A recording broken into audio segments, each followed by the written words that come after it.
Haleluya. Selamat malam, selamat kita berjumpa dalam kasih-Nya Tuhan Yesus. Saya menyampaikan terima kasih buat kesempatan malam hari ini untuk menyampaikan firman Tuhan. Bulan-bulan ini saya agak pusing karena saya punya iPad ini sempat error dan hampir semua jadwal hilang. Jadi saya nggak berani terima pelayanan baru, saya hanya tunggu aja orang-orang konfirmasi ya. Tapi puji Tuhan beberapa hari lalu si baby saya dan saya kembalikan, saya catat. Apa kabar semuanya? Luar biasa wajahnya ini, wajah sudah mau liburan, makanya pikirannya sudah nggak di sini kayaknya ya. Saya hari Senin berangkat bersama istri dan anak-anak mau ke Jogja. Ada retretnya di PDI Magelang, Bapak Victor Malino, dia bikin di Kaliurang, jadi saya bawa keluarga sekalian berlibur. Karena selama ini sudah mondar-mandir sana sini dan sudah waktunya mendorin otot sedikit supaya lebih sehat lagi gitu. Yuk kita baca satu ayat sebelum saya sampaikan judul khotbah saya malam ini. Yakobus pasal 1 ayat yang kedua. Saya setiap kali ketemu sama orang itu selalu ngomong begini, khususnya yang sudah kenal saya, Pak Ishak kelihatan lebih gemuk. Bukan kelihatan, memang gemuk. Ini berkat Tuhan. Istriku yang sekarang lebih kurus, jadi aku bertambah-tambah, dia berkurang-kurang. Dia lebih rohani dari saya, makanya dia berkurang-kurang ya. Yakobus 1 ayat 2 kita akan baca bersama-sama dengan suara yang semangat, suara yang penuh kemenangan. Mari kita berdiri. Yakobus 1 ayat 2. Oke, sudah ketemu dan siap? Katakan amin. 2, 3. Saudara-saudaraku, anggaplah sebagai suatu kebahagiaan apabila kamu jatuh ke dalam berbagai-bagai pencobaan. Katakan amin. Silakan duduk. Ayat ini menantang kita semua ya. Yakobus berkata begini, anggaplah satu kebahagiaan kalau kamu jatuh ke dalam berbagai-bagai pencobaan. Makanya tema khotbah saya malam ini kebahagiaan yang tetap. Harusnya orang Kristen, anak Tuhan itu punya gaya hidup itu adalah hidup yang bahagia. Yang setuju katakan amin. Ya, mau musim tanggal gajian bahagia, ya kan? Uang sudah tipis tetap bahagia, ya kan? Sebab ada yang sukacitanya hanya tanggal 1 sampai 20. Karena 20 ke sana sudah bingung cari utangan, ya kan? Karena nggak cukup ya. Yang senyum itu ngerti, ya. Yang diam aja itu masih ada utangnya, makanya dia nggak berani senyum, ya kan? Tapi saya ngomong begini buat Anda, Tuhan itu mau hidup kita itu hidup yang mempunyai kebahagiaan yang tetap, dan hal seperti itu akan terjadi kalau hidupmu tidak tergantung kepada apapun kecuali bergantung kepada Tuhan. Amin. Hanya itu ya. Selama Anda masih bergantung kepada uang, ketika Anda ditinggalkan uang pasti Anda sedih, ya kan? Ketika Anda bergantung kepada kekayaan, ketika kekayaan itu hilang, Anda akan sedih. Tapi kalau Anda bergantung kepada Tuhan, kondisi apapun itu tidak bisa menggeser kebahagiaan kita. Tuhan itu nggak suka dengan orang yang mudah mengeluh, menggerutu, apalagi marah-marah. Marah itu jangan karena persoalan, karena marah itu manusia. Marah itu ketika Anda harus marah, gitu. Jangan pernah marah kalau cuma ingin marah. Tapi marahlah ketika memang Anda harus marah. Tanya sampingmu, kamu ngerti gak maksudnya ini? Loh, sebab kita ini seringkali begini, cuma ingin marah ya kan? Nah, kalau kita ingin marah, kita akan jadi orang yang egois. Tapi beginilah, marahlah ketika kamu harus marah. Tapi jangan pernah marah kalau cuma ingin marah. Karena apa? Akan merusak karakter Anda. Tuhan maunya kita tetap bahagia. Amin. Ada orang nggak marah tapi update status. Sebel. L-nya 15 sampai sebel gitu ya kan? Apa ada orang seperti itu? Ada. Jangan-jangan ada di sini malah, ya kan? Lagi bete. Ada lagi yang lagi mencret juga ada. Buat tulis update status itu yang memberkati. Yesus luar biasa, gitu ya kan?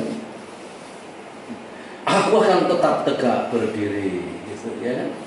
Itu saudara dikasih sarana itu harusnya untuk memberkati banyak orang. Bisa katakan amin? Iya. Kenapa sih kita harus memiliki kebahagiaan yang tetap, bahkan itu akan tetap berlaku, tetap bahagia ketika kita jatuh ke dalam berbagai-bagai pencobaan. Kenapa? Alasannya begini, satu, mari kita lihat kenapa saya harus tetap bahagia. Alasannya begini. Satu, itu ada di Yakobus pasal 1 ayat 13. Yakobus 1 ayat 13. Saya mau khotbah simpel aja, yang penting saudara pulang mendapat kekuatan baru. Amin. Yakobus maksud saya 1 Korintus 10 ayat 13, ayat itu berkata begini. Pencobaan yang kamu alami ialah pencobaan biasa yang tidak melebihi kekuatan manusia. Katakan amin. Sebab Allah setia dan karena itu Ia tidak akan membiarkan kamu dicobai melampaui kekuatanmu. Pada waktu kamu dicobai, Ia akan memberikan kepadamu jalan keluar sehingga kamu dapat menanggungnya. Bisa katakan amin? Yang pertama alasannya begini, supaya kita tidak menjadi pecundang. Tapi Tuhan mau begini, kamu kuat menanggungnya karena aku menyertai kamu, karena aku memberi jalan keluar. Lebih dari itu, pencobaan itu tidak melebihi kekuatanmu, gitu. Jadi Tuhan itu maunya kita hadapi itu yang namanya tantangan, hadapi itu yang namanya pencobaan, menanggungnya, tidak lari dari persoalan, tidak lari dari pencobaan. Tuhan tidak mau kita jadi pecundang. Yang dengar ini katakan amin. Dan Tuhan mau kita menanggungnya, terus kemudian Tuhan akan menyertai, memberikan jalan keluar, terus tidak melebihi kekuatan kita. Anak umur 5 tahun sekali waktu, bapaknya ngomong begini, "Nak, coba kamu dorong batu ini." Kira-kira batunya segede meja itu. Ada nggak 300 kilo itu kalau itu batu? Ada ya? Dia dorong, nggak kuat Pak, ya. Nggak bisa Papa, nggak bisa aku geser ini. Bapaknya ngomong begini, aku kan bukan nyuruh kamu geser, cuman Papa nyuruh kamu dorong. Nggak usah digeser, nanti geser aku. Kamu tahu maksudnya Papa kamu dorong batu itu supaya begini, tanganmu kuat, kakimu kuat, tulang punggungmu kuat, otot-ototmu bertumbuh karena kamu dorong sesuatu yang kamu tidak kuat. Seringkali kita kan begitu ya. Tuhan itu nggak suruh geser, kadang-kadang cuma suruh ngadepin aja. Nanti yang geser Tuhan, karena memang Anda nggak kuat gitu. Nah, persepsi kita suruh menyelesaikan, kadang-kadang begitu. Enggak, Tuhan nanti yang akan beri jalan keluar. Bisa katakan amin? Jadi Anda kalau hadapin persoalan besar, Anda harus punya konsep begini. Kalau aku tidak kuat geser persoalan ini, pasti Bapakku yang akan menggesernya. Yang penting aku tetap menghadapi, tidak jadi pecundang. Amin. Oh ya, Tuhan nggak mau kita jadi pecundang, jadi apa namanya, nggak berani gitu menghadapi masalah. Kita harus berani menghadapi masalah. Amin. Amin. Saya itu pokoknya tahun ini aja, saya berbagai macam persoalan datang dalam hidup saya, dan saya nggak pernah mengeluh, saya nggak pernah salahkan siapa-siapa. Saya tetap hadapi dengan bersyukur ya. Bulan Januari istri saya divonis dokter katanya kanker kandungan. Wah, saya kayak disambar petir. Tapi saya nggak ngomong gini loh, Tuhan, aku sudah melayani kok istriku masih sakit. Enggak. Ketika istri saya telepon, posisi saya di Manado, dan dia ngomong, "Pak, ternyata mama kanker loh, Pak." Loh, mama ada di mana itu? Aku lagi setir mobil sendiri nih, pulang dari dokter setelah cek beberapa kali, nah hasilnya ini. Terus kemudian aku coba melawan hatiku sendiri nih, Pak. Aku berkata, Tuhan gak pernah salah, Tuhan pasti selalu benar, dan Tuhan pasti tidak meninggalkan aku. Aduh, saya jujur Pak, waktu itu langsung bayangan saya begini. Saya langsung ngomong terus terang, Tuhan, pokoknya aku belum siap jadi duda. Bayangan saya udah, kalau lihat orang kanker kan seringkali amblas saja begitu ya kan. Pulang saya ketemu dia, ngobrol, terus berdoa ya. Saya benar takut kehilangan aja, maksudnya membayangkan, karena kalau ganti istri juga belum tentu sebaik dia menurut saya kan. Bukan karena di depan dia saya ngomong begini, ini hati saya ya kan. Loh, istriku tuh kan nggak boleh ganti Pak, kecuali mati ya kan. Kalau mati baru boleh ganti. Jadi kalau mau ganti, doakan pasanganmu supaya cepat mati. Loh, memang keluarga ini paling sulit loh Pak. Saya merasakan begini kok. Kita itu kalau sendirian pasti, aduh gak enak aja gitu. Bulan 10 yang lalu, tanggal 10 bulan lalu saya melayani seminar keluarga di Gap Sultra. Gap Sultra itu gereja Protestan Sulawesi Tenggara. Ya. Saya ngobrol sama seorang pria, dan pria ini saya tanya begini, Pak, kerja di mana? Di perusahaan ini Pak. Oh, besar perusahaan. Sebagai apa Pak? Saya adalah salah satu direktur di perusahaan itu. Wow. Berapa orang Pak dipimpin? Sekian orang. Banyak.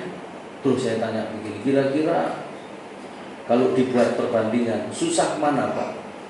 Memimpin sekian orang di pekerjaan Bapak itu dibanding dengan memimpin satu orang di rumah Bapak sendiri. Istri. Pria ini langsung begini, iya ya Pak ya, iya. Oh, banyak pria hebat bisa memimpin perusahaan, bisa memimpin gereja besar ya, bisa memimpin persekutuan, tapi pimpin istri belum tentu sukses loh.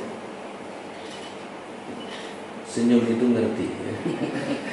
Diam itu biasanya tertekan. Saya itu kalau istriku tidur, ini boleh Anda lakukan ya, terapi kekuatan. Ketika istriku tidur begitu, terus saya lihat tidurnya begini, itu asli banget. Istri itu kalau tidur asli ya. Suami juga gitu, tidurnya asli ya. Nggak pakai polesan apa-apa, asli banget itu. Terus dalam hati saya begini, mulut begini kalau matanya melek luar biasa. Terus saya berkati, nggak begini, oh tak keruas mulutmu, enggak, berkati. Dan itu mendatangkan kebaikan ternyata, itu salah satunya ya kan. Seorang ibu kelihatan sibuk begitu, saya tanya, Bu, berapa orang diurus? 90 orang Pak. Lu banyak ya? Banyak.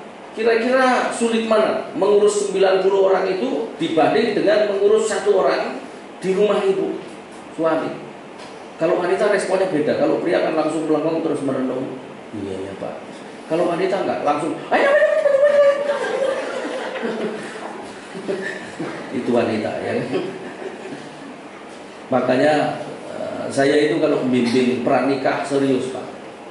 Karena saya sudah pernah melakukan kekeliruan, ya kan? Dan itu akibatnya memang gak enak banget. Nah sekarang ini saya lagi membimbing 2 calon nikah, 2 pasang maksudnya. Dan di tempat saya kalau mau nikah itu 17 sesi bimbingannya. Dan serius, harus dilakukan. Bahkan saya berani mengundur pemberkatan nikah kalau mereka belum siap. Saya hanya memberkati orang-orang yang siap nikah memang. Saya selalu tanya sama prianya begini, kamu cinta calon istrimu ini alasannya apa? Cantik om. Loh, apa karena kamu ada di depannya dia kamu ngomong cantik? Enggak, memang karena cantik om. Tapi gini loh, 40 tahun ke depan dia nggak cantik lagi. Berarti kamu berhenti mencintai dia. Oh iya juga ya om. Iya, kalau cuma cantik nanti 40 tahun ke depan dia nggak cantik. Loh, sekarang ini berarti 49, nanti bisa berubah 94. Bapak-bapak, saya mau ngomong gini buat Anda. Kalau Anda cinta istri hanya karena cantik, karena dia pinter, karena dia bijaksana, saya mau kasih tahu, nanti di tengah jalan banyak persoalan dan Anda pasti gak kuat. Cinta istri itu harusnya karena Tuhan. Bisa katakan amin? Kalau karena Tuhan, karena Anda tahu betul yang menempatkan Tuhan. Cinta suami juga begitu. Kamu cinta calon suami itu alasannya apa? Tanggung jawabnya bagus, terus penghasilannya cukup, gagah, atletis, kumisnya kayak Gatot Koco. Itu kumis nanti kalau giginya ompong semua, bibirnya ngelembrek, kumis gak jelas. Cinta suami juga kalau cuma karena ganteng ya. Lo Om Kris itu 15 tahun lalu gue ganteng ya. Kayak kayak anormal. Kalau cuma karena ganteng, karena gagah, sampean pasti luntur di tengah jalan ketika suami stroke ya.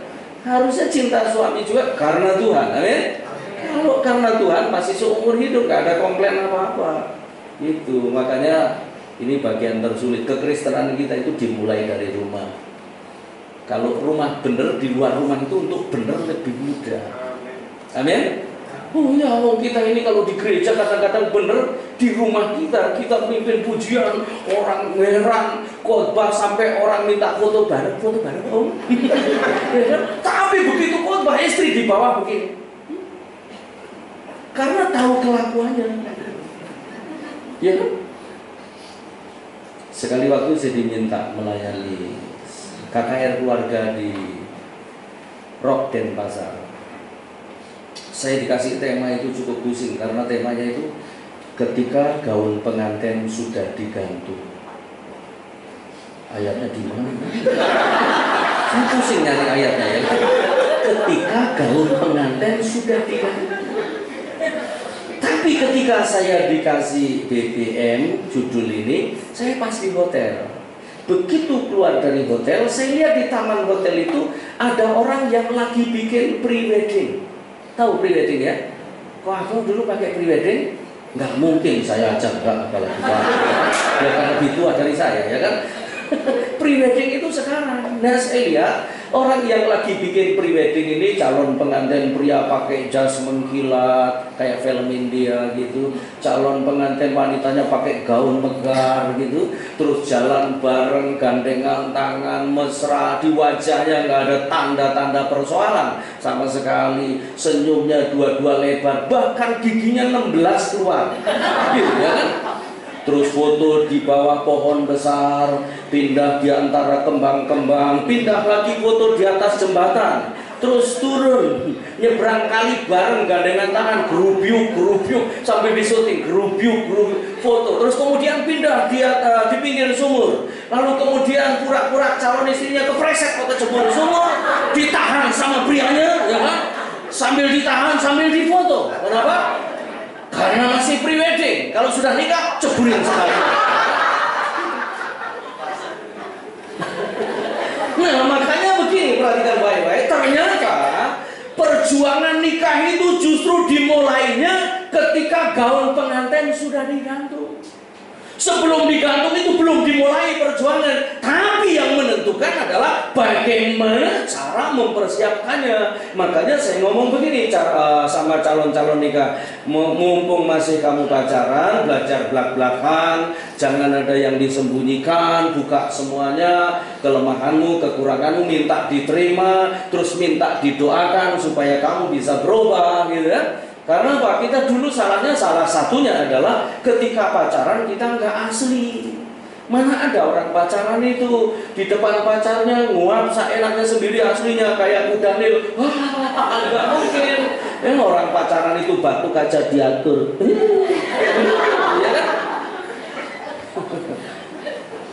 Begitu sudah nikah, bangkis di wajah istri, sampai istrinya.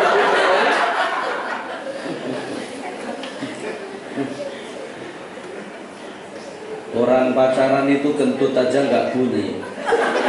Begitu sudah nikah, kentut persis di depan hidung pasangan, buat gitu ya kan? Itu. Makanya saya suka ngomong begini juga sama anak-anak muda di tempat saya. Kamu lebih baik jadi perawan tua kalau hanya karena nikah itu karena malu. Nanti kalau ada apa-apa di tengah jalan, kamu ngadu ke orang tuamu akan jawab begini, makan tuh cinta. Dari dulu kan mama juga sudah ngomong, jangan nikah sama kadal buntung itu. Lebih baik kamu jadi perjaka terlantar, terus nanti dapat istri tepat daripada asal comot, ya kan? Makanya saya ditawarkan lagi sama Pak Arifin bikin lagi seminar. Saya tawarkan judulnya Mertua Oh Mertua, karena yang ini nggak pernah dibahas. Jadi ini menarik nih, Mertua Oh Mertua ya. Dan setuju dia, nanti Oktober saya akan datang lagi ke Rock Denpasar, Mertua Oh Mertua. Tapi saya mau kasih tahu begini para Pak Sutri ya. Coba saling tengok kiri kanan, kan makin senior makin babak belur ya kan. Yang masih baru-baru mesti belajar dari yang senior yang sudah babak bunyuk gitu ya kan, melewati berbagai macam persoalan ya. Tapi kalau Anda dan saya ada sekarang ini karena Tuhan yang menolong kita semua. Oh ya, karena apa? Rumah tangga itu paling sulit. Atasi rumah tangga itu kita bisa baik-baik di gereja ya kan, di rumah belum tentu. Makanya saya ngomong begini malam ini, mari kita harusnya perkuat rumah kita itu dari area yang lain. Karena apa? Kalau rumah kita kuat, pelayanan kita pasti kuat. Kalau rumah kita kuat, pekerjaan kita pasti kuat. Bisa katakan amin? Makanya hubungan suami istri ini Alkitab menyebutkannya hubungan sedaging, ya kan? Nah, hubungan sedaging ini kalau benar, maka hubungan sedarah juga benar. Nah, tapi seringkali begini, hubungan sedaging ini jadi korban karena hubungan sedarah. Nggak boleh. Saya punya pekerja, istrinya telepon saya, Om, tolong dong nasihatin suamiku. Kenapa? Saya itu minta pulang ke mama, papa, cuman sambang aja. Udah 5 tahun ini saya nggak pernah dituruti. Tapi hampir setiap minggu saya ini diajak ke orang tuanya. Dan kalau sudah ke orang tuanya, masuk kamar, aku dicuekin di ruang tamu. Nah ini, hubungan sedaging itu nggak boleh jadi korban hubungan saudara. Karena kalau dagingmu yang robek, darahnya pasti kececeran. Begitu kan analisanya? Jadi mulai sekarang hubunganmu sedaging itu harusnya lebih diperkuat daripada hubungan saudara. Karena hubungan saudara itu akan ngikut. Bisa katakan amin? Kita kembali kepada firman Tuhan. Pencobaan-pencobaan itu kita harus hadapi dengan bahagia, dengan sukacita. Karena apa? Tuhan tidak mau kita jadi pecundang, tapi kita tetap jadi orang Kristen yang kuat, anak Tuhan yang kuat dan menghadapinya. Nah, ketika istri saya divonis kanker, ya, saya ketakutan, tapi saya lihat dia tenang. Nah, saya dikuatkan dengan dia. Ya. Pulang saya berdoa, ini doa saya, ya. Doa saya begini, Tuhan, saya menyatakan di hadapan Engkau, mohon kemurahan-Mu, aku nggak mau kehilangan istriku. Dan untuk kesekian kalinya aku menyatakan di hadapan Engkau, aku mencintai dia, aku masih ingin berjalan bersama dia, menuntun anak-anak berdua sampai nanti anak-anak menjadi lebih kuat dari kami, bahkan ganti nuntun kami. Kami masih mau melayani bersama-sama sampai batas waktu yang Tuhan mau. Sebab itu hari ini aku nyatakan di hadapan Engkau, sakitnya adalah sakitku, yang dia rasa juga aku rasa. Saya jadikan aku satu sama dia, begitu. Terus saya cuma letakkan tangan di atas kepalanya, aku minta Engkau sembuhkan. Kau berjanji orang percaya itu diberi kuasa mengusir setan-setan, dan tangannya kalau diletakkan atas tubuh yang sakit, kata Tuhan, tubuh itu sembuh. Dalam nama Yesus aku perintahkan sembuh. Singkatnya begini, akhir Februari dinyatakan sembuh. Tepuk tangan buat Tuhan. Dinyatakan sembuh. Terus ada teman baik, dia telepon, Pak Isa, gimana Ibu? Sembuh loh Pak, puji Tuhan. Saya juga heran, dokter juga heran. Dokternya sampai ketawa-ketawa. Tapi gini loh Pak, nah itu teman baik itu kadang-kadang nakut-nakutin juga. Tapi gini loh Pak, coba dibawa ke Singapura supaya lebih tuntas. Akhirnya aku ya percaya. Bawa ke Singapura, 3 hari di sana proses. Ternyata di Singapura pun dinyatakan sembuh, bersih, gak ada kankernya. Bisa katakan haleluya? Oh ya, begitu dinyatakan sembuh oleh dokter di Singapura, istriku jadi semeringah begitu, auranya mulai keluar, semangat, naluri kewanitaannya bangkit, mulai belanja dari mall ke mall. Itu ciri khas wanita sehat itu begitu, ya kan? Mengadakan tanda-tanda heran dari mall satu ke mall yang lain. Maksudnya dia yang belanja, aku yang heran-heran. Kenapa? Saya bawa orang soalnya goweden. Wes beres, yang penting sehat, ya. Nyenengin istri, ya. Itu. Percayalah begini, selalu ada jalan keluarnya asal kita menghadapinya. Bisa katakan amin? Makanya mulai sekarang jangan lari dari persoalan, hadapi, karena Tuhan gak mau kita jadi pecundang, tapi kita harus jadi pemenang karena Tuhan yang memberi jalan keluar. Bisa katakan amin? Tidak cukup di situ, ya kan? Tiba-tiba, maaf, saya harus bicara ini. Masjid ada persoalan dengan pengurus RW. FPI turun, gerejaku yang jadi korban. Tapi saya ngomong ke Tuhan, ini pekerjaanmu ya, kau yang uruslah. Jadi sekarang ini kondisi saya begini, karena banyak orang mendengar katanya gerejaku udah ditutup gitu ya. Sampai sekarang masih ibadah biasa, dijaga oleh RW. Tapi RW kasih kesempatan begini, supaya saya cari tempat yang lebih besar. Dan begitu saya sampaikan ke jemaat, jemaat ternyata senang. Jadi ya ini sudah waktunya keluar dari sini, cari tempat yang lebih bagus, yang lebih strategi, yang lebih besar. Wah, saya langsung berdoa, terima kasih Tuhan buat FPI yang sudah kau pakai untuk mendalamkan. Oh, pokoknya begini loh. Apalagi pekerjaan Tuhan, kenapa kita mesti pusing-pusing, ya kan? Karena yang penting kita menghadapi dan kita tahu bahwa Tuhan pasti bela kita. Gitu. Bisa katakan amin? Tadi mantan RT datang lagi ke rumah. Gimana Pak kondisi politik sih? Ini lagi puasa, tenang-tenang. Tapi saya mau kasih tahu ya Pak, saya cari tempat ini juga mesti perlu waktu yang lama karena perlu uang dulu Pak. Gitu ya Pak? Iya. Tapi saya gak sakit hati sama mereka Pak. Mereka itu orang-orang baik, hanya lupa aja kalau kita sama-sama berjalan bersama-sama selama ini. Jadi saya mau kasih tahu begini, sudahlah. Kita kalau ada persoalan jangan mudah marah, jangan mudah mengeluh, jangan mudah menggerutu. Hadapi dengan bahagia. Karena Tuhan mau kita nggak mau jadi Tuhan mau kita nggak jadi pecundang, tapi menghadapinya, dan Tuhan yang membuka jalan keluar, dan kita akan keluar bersama-sama Dia. Katakan amin. Pasti ada jalan keluarnya. Gitu.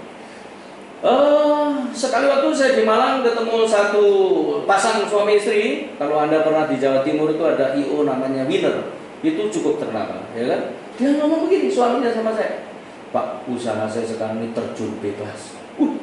Kok terjun bebas? Ngerti terjun bebas? Kalau nggak tahu yang bersaksi nanti coba terjun bebas. Terjun bebas itu kan? Terjun bebas gitu. Wah, saya membayangkan usaha terjun bebas. Istrinya ngomong begini, bridal saya Pak, sekarang ini diacak-acak orang. Kadang-kadang orang sudah sudah booking, sudah kasih tanda jadi, masih bisa batal. Bahkan tanda jadi 50% pun masih batal. Jadi benar-benar terjun bebas. Terus hari Minggu kemarin saya melayani di Betani Manyar, Surabaya. Itu jemaat ribuan Pak. Tapi saya suruh dia datang nanti setelah ibadah yang ke-5 ketemu saya. Jadi setelah ibadah ke-5 dia jumpai saya diantar ke hotel sambil ngobrol.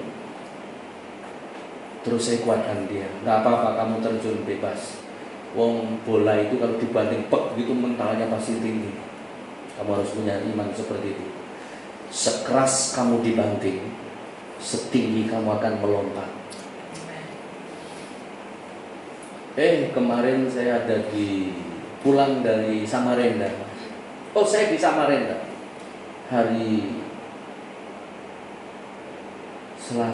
hari Selasa saya di Samarinda. Pak, sebelum itu memang dia sudah minta saya mentor. Saya selalu kasih kata-kata motivasi gitu. Hari Selasa dia telepon saya, Pak, tolong doakan saya sekarang. Sekarang ini saya sedang meeting dan saya dapat orderan nilainya 70 miliar. Saya nggak ngomong begini, jangan lupa perpuluhannya nggak. Saya hanya bilang, tetap jaga hatimu, karena semua berasal dari Tuhan. Bisa katakan amin? Pokoknya begini, berbagai pencobaan, Tuhan tetap ada cara untuk menolong kita. Jadi gak usah lari, jangan jadi pecundang, hadapi dengan mental dari Tuhan. Yang kedua, alasannya begini, yang kedua sekarang, kenapa? Kita harus tetap berbahagia ketika kita jatuh ke dalam berbagai pencobaan. Alasan kedua, 1 Petrus pasal 5 ayat yang ke-10 dan 11. 1 Petrus pasal 5 ayat 10 dan 11, ayat itu berkata begini, dan Allah sumber segala kasih karunia yang telah memanggil kamu dalam Kristus kepada kemuliaannya yang kekal, akan melengkapi, meneguhkan, menguatkan dan mengokohkan kamu sesudah kamu menderita seketika lamanya. Ialah yang empunya kuasa sampai selama-lamanya. Amin. Amin. Ya, yang kedua begini. Ternyata setelah kita menderita seketika, setelah kita melewati pencobaan-pencobaan itu, maka Tuhan akan melengkapi, meneguhkan, menguatkan dan mengokohkan kamu. Artinya apa? Artinya yang kedua begini, ternyata yang namanya pencobaan yang bertubi-tubi itu akan menjadikan kita lebih kuat dan lebih besar. Amin. Kapasitas kita berkembang lebih besar. Saya mungkin pernah bersaksi, mungkin belum. Saya di CNN, Christian Men Network. Nama populernya sebenarnya Pria Sejati. Saya dipercaya sebagai Direktur Regionalnya Indonesia Timur khusus Sulawesi dari tahun 2009 sampai 2011. 2012 itu saya nggak tahu alasannya apa, saya dipindah, digeser ke Jawa yang bulunya lebih kecil menurut saya. Pada waktu keputusan itu diberikan dalam rapat nasional, saya tenang-tenang aja. Begitu pulang terus tengah malam gitu merenung. Nah ini, kalau sudah merenung itu biasanya setan ikut renungan juga, ya kan? Makanya jangan sering-sering merenung ya. Karena dalam renungan itu setan juga ikut merenung. Kalau merenungkan firman enggak, tapi kalau merenungkan hidup, nah itu. Kenapa kok dipindah ya? Padahal ini baru berkembang luar biasa. Saya sudah mulai merobos setiap kota-kota, begitu saya sudah merobos beberapa bupati, saya hampir mendekati jalur ke gubernur gitu ya kan. Saya merenung dan kelihatan muram, mungkin kelihatan muram. Istri saya tanya, Papa kecewa ya? Enggak. Itu sudah kecewa bilangnya enggak ya kan? Dosanya double ya kan? Udah nggak usah kecewa. Menurut Mama kalau kamu dipindah itu Tuhan pasti punya rencana yang lebih bagus daripada pikiranmu. Oh iya juga ya, mulai tenang. Terus teman baik saya yang tadi itu Singapura telepon dia, Pak Ishak, waktu mau dipindah ditanya dulu nggak, terus ditawarkan gitu. Enggak tuh, wah nggak adil itu.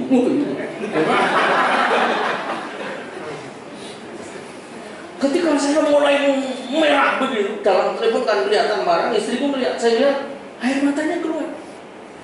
Saya tanya, kenapa Mak? Kamu sebenarnya kecewa apa enggak? Saya diam.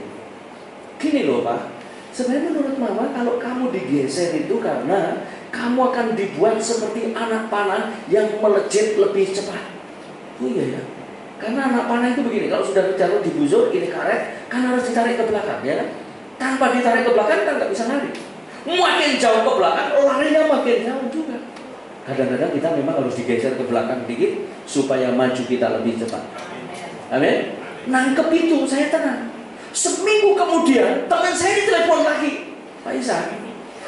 Setelah saya renungkan, loh saya sudah gak merenungkan, malah dia yang merenungkan, ya kan? Setelah saya merenungkan, ternyata cuma Pak Ishak loh yang dipindah, yang lain nggak ada. Loh, masa iya? Coba Bapak renungkan, sebentar aku renungkan, ya kan? Ternyata benar, cuma saya yang dipindah. Dan begitu saya lihat istri saya, air matanya keluar lagi.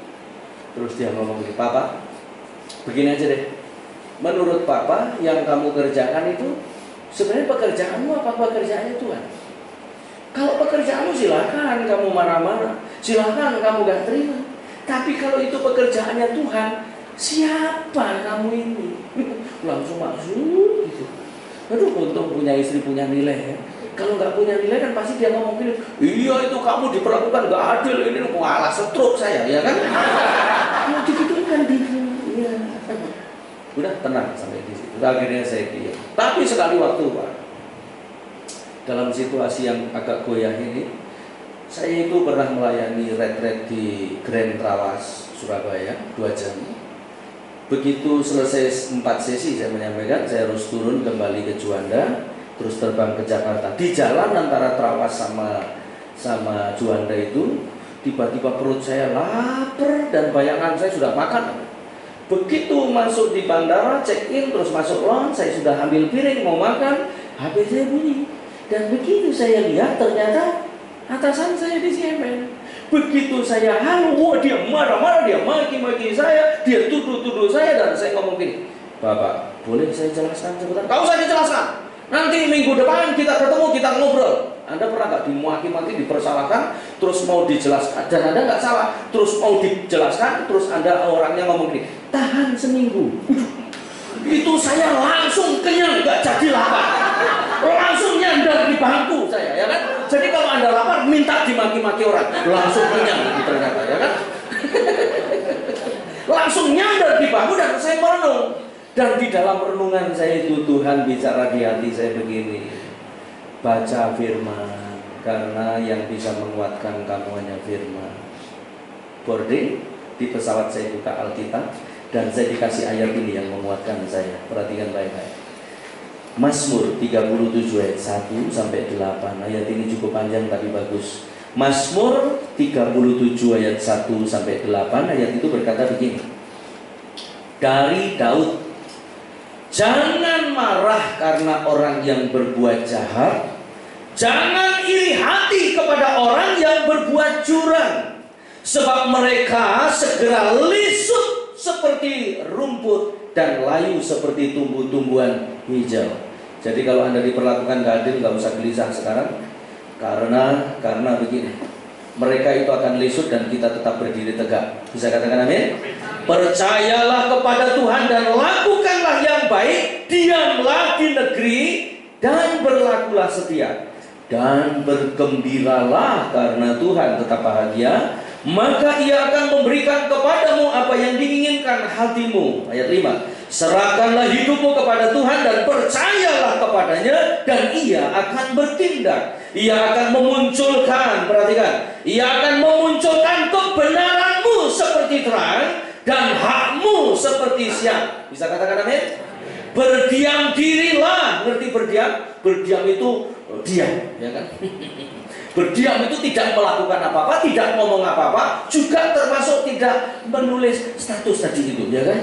Berdiam, benar-benar berdiam, ya. Nantikanlah dia, jangan marah karena orang yang berhasil dalam hidupnya, karena orang yang melakukan tipu daya. Berhentilah marah dan tinggalkanlah panas hati itu. Jangan marah, itu hanya membawa kepada kejahatan. Katakan haleluya. Tuhan ngomong begini sama saya, ayat ini, diam, kamu tunggu aja Tuhan. Nanti tepat pada waktunya maka kebenaranmu akan dimunculkan seperti terang, dan hakmu akan datang seperti siang hari. Artinya nggak bisa ditutup lagi, nggak bisa ditahan oleh siapa-siapa. Syaratnya diam. Oke, saya diam Tuhan. Ditambah lagi, jangan marah. Iya, nggak marah. Buang panas hati. Nah ini yang susah, ya kan? Kalau marah itu kan, ayo gitu marah. Panas hati itu nggak ngomong. Ya? Terus kalau ditanya lagi marah ya, enggak, tapi gondok gitu. Tuhan nggak mau loh. Jadi kalau mau dibela Tuhan itu sampai hati bersih, nggak ada jengkel sama sekali. Ya? Dan ini nggak gampang ini. Mau dibela Tuhan, hilangin sampai ke tingkatan jengkel. Nanti Tuhan akan munculkan Anda. Rapat tahun 2013 ini, selain saya banyak persoalan istriku, terus anakku juga kena demam berdarah juga, ya. Tapi sekarang mulai dipulihkan satu-satu, dan tapi disertai dengan diimbangi dengan sukacita, karena ketika rapat nasional CMN, saya mendengar para pemimpin ngomong begini, oh ternyata untuk Sulawesi kita terima informasi yang salah. Saya dipanggil, saya dipeluk mereka, minta maaf ya. Dalam hatiku ya terima kasih karena aku sudah babak belur dan sekarang aku belajar rendah hati. Ditambah sampai Maluku sekarang, diperbesar. Amin. Dan bukan itu aja, bisa boleh diurusin kalau GPDI mau terima, karena GPDI secara sinodal kan belum terima. Tapi kalau ada yang terima, terima aja. Dan sekarang kalau saya boleh informasikan Pak, terus di Jawa Barat juga saya dipanggil Pak Oda tuh. Itu Ishak itu suruh pulang itu. Bangun sakar mas di mana-mana, rumah sendiri dilupakan. Tuh, siapa mau lupakan? Saya ini nggak diingat, bukan dipanggil. Dipanggil lagi ya. Sekarang saya jadi wakil ketua KD Penginjilan Jawa Barat. Terus saya dengar-dengar orang pusat ini juga ngerasain saya. Biarin aja nggak apa-apa. Kalau dirasani baik nggak apa-apa. Kebenaran itu pasti akan muncul sendiri. Bisa katakan amin? Jadi sekarang ini pria sejati Pak. Ini nanti udah di mana-mana. Pengurusnya itu kalau di Magelang itu banyak jemaat GPDI-nya Pak Malino. Kalau di Jawa Timur di Kediri itu banyak jemaatnya Pak Denny Rumokoi, ya. Terus bahkan di Sulawesi Utara Saudara John Awi sudah bikin sendiri. Ya. Sebenarnya hanya nama kok pria sejati itu. Sebenarnya kegerakannya ya firman, cuman supaya keren aja pria sejati. Loh kalau keren kan orang penasaran Pak, kalau antik gitu kan orang penasaran, ya kan? Sekali waktu saya diminta satu gereja, Pak kira-kira temanya apa? Udah bikin aja tema turun ke atas. Itu kan orang pusing, turun ke atas ya kan? Kalau mau menarik memang buat orang penasaran, pasti cari ya kan? Dan ini Sulawesi Utara juga lagi hubungin istri saya mau bikin wanita bijak yang khusus GPDI. Minta pembicaranya dari GPDI semua. Takutnya kalau nggak GPDI kan nanti masuk neraka ya. GPDI semua. Kenapa itu? Kan kalau saya yang bicara jaminan masuk surga Pak, ya kan?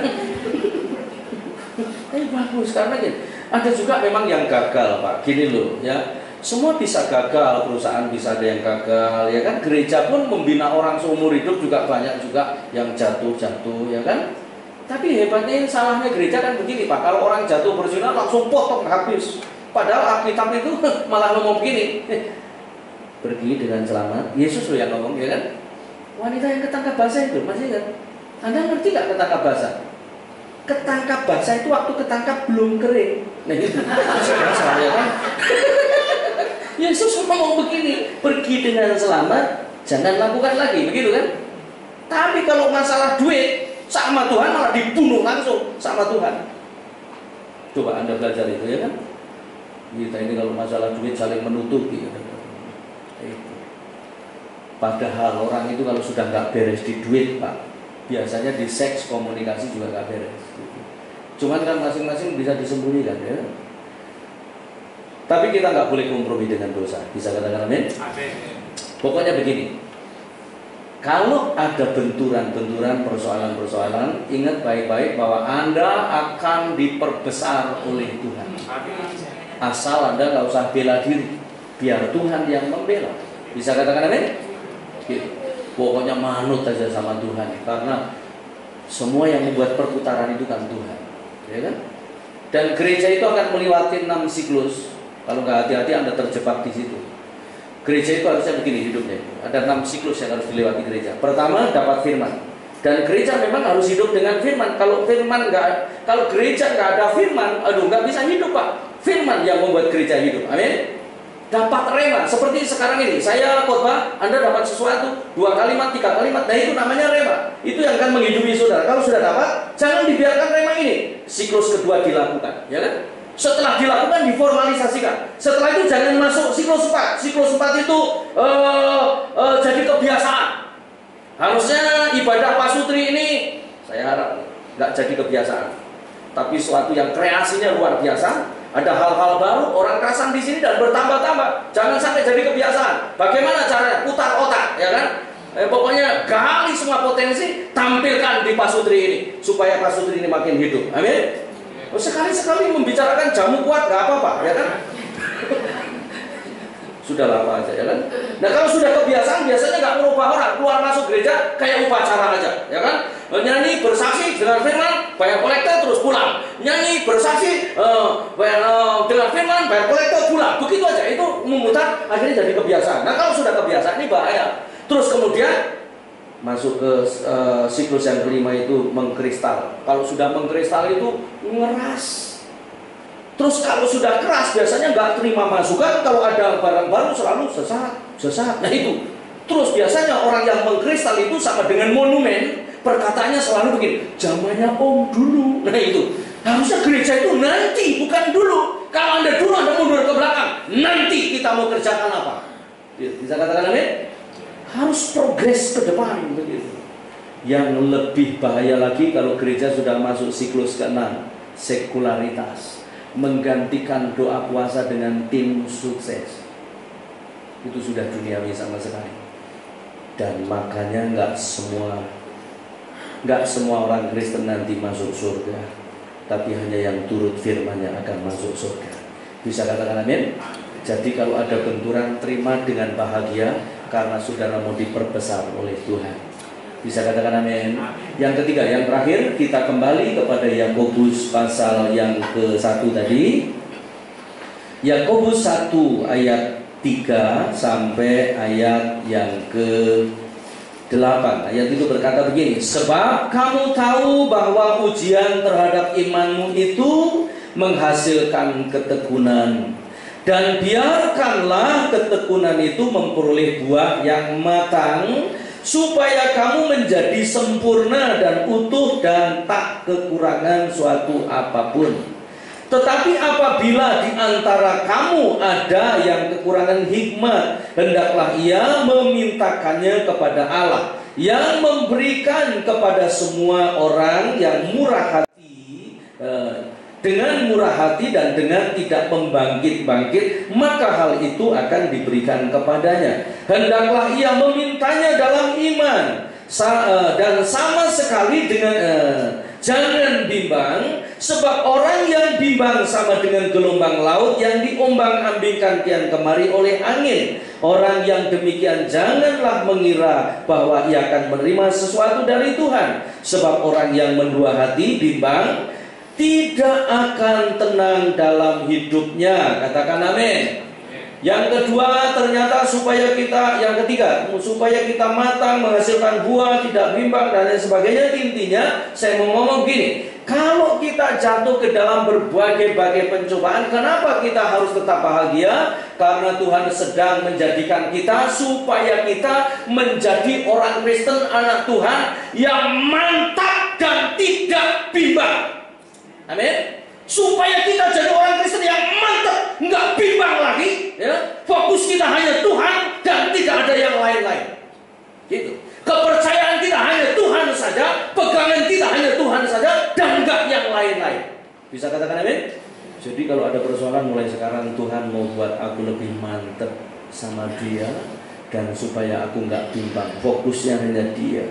Dan kalau kita sudah punya iman yang mantap, nggak bimbang, nggak terombang-ambing, mulut kita ini bisa memerintahkan gunung ini pindah-pindah, gunung ini pindah-pindah. Artinya begini, perkataanmu mulai memiliki kuasa, apa saja yang kau katakan akan dibela Tuhan dan pasti jadi. Sebab itu tetap jaga hati yang bahagia. dalam kondisi apapun. Bisa katakan amin?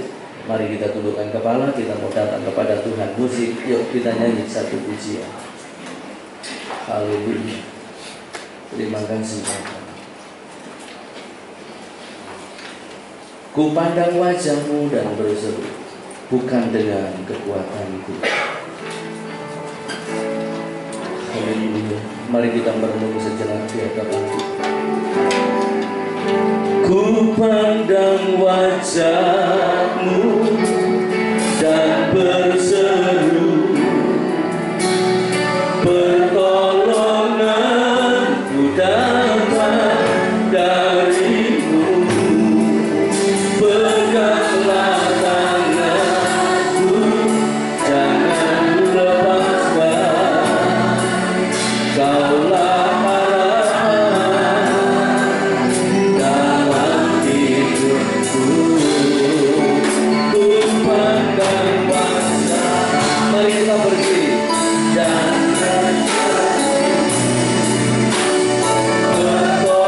pertolonganku datang dari-Mu. Peganglah tanganku, jangan lepaskan. Kaulah harapan dalam hidupku. Kaulah harapan dalam hidupku. Kaulah harapan dalam hidupku.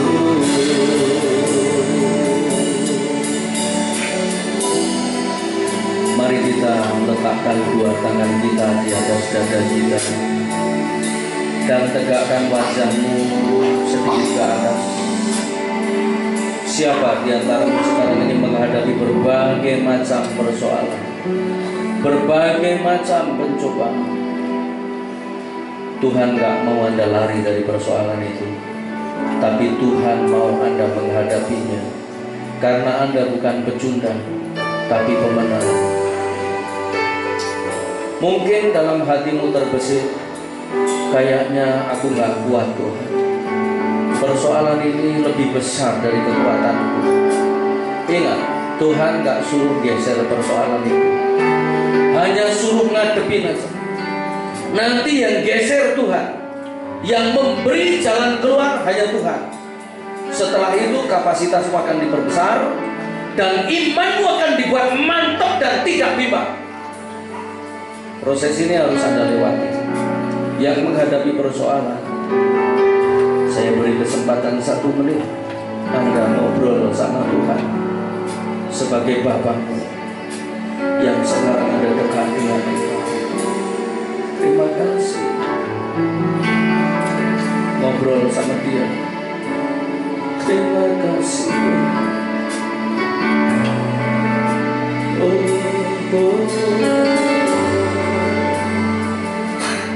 Terima kasih Tuhan.